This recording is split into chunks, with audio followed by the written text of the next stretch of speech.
Well, welcome to the 700 Club. President Trump is putting the pressure on Iran during his Middle East trip. Speaking in Qatar last night, he warned Tehran that time is running out to reach an agreement on its nuclear program. A high-ranking Iranian official said his country is ready to make a deal.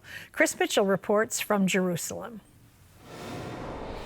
During Wednesday's state dinner in Qatar, Trump called on the emir to use his influence with Iran to help make a deal and warned time is running out for Iran to make a decision. I mean, we have two courses. There's only two courses. There aren't 3 or 4 or 5. There's 2. There's a friendly and a non-friendly. And the non-friendly is a violent course, and I don't want that.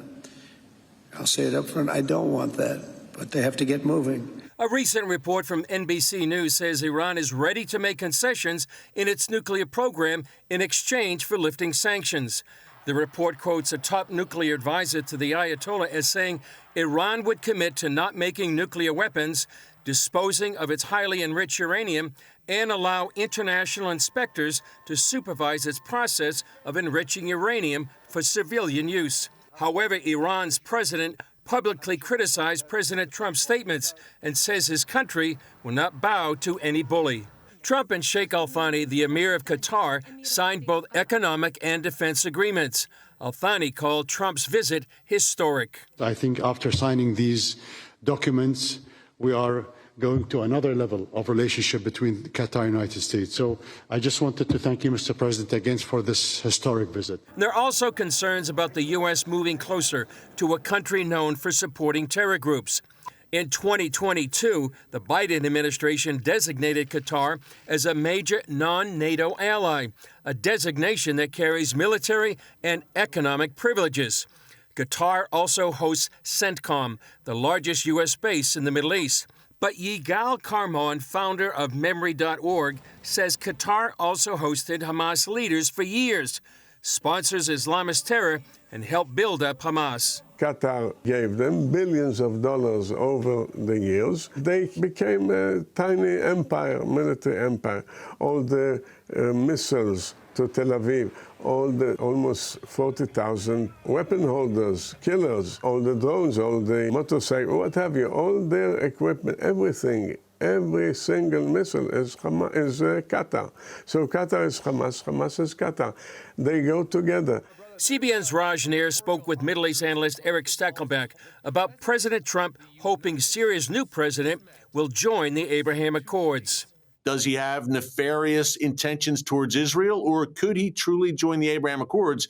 In my experience, Raj, covering this for a long time, being on the ground in the region and even interviewing terrorists and former terrorists, the jihadi leopard usually doesn't change its spots. Let's hope that it's different in Syria. President Trump taking a big chance here, but he's doing it at the behest of those Gulf leaders, the Saudis, the Qataris, the UAE. They wanted Syria to join the community of nations. Trump told reporters on Air Force One that despite the fact he's not traveling to Israel, he's not sidelining the Jewish state. This is good for Israel. Having a relationship like I have with these countries, Middle Eastern countries, essentially all of them, I think it's very good for Israel. President Trump ends his Middle East trip to the UAE today.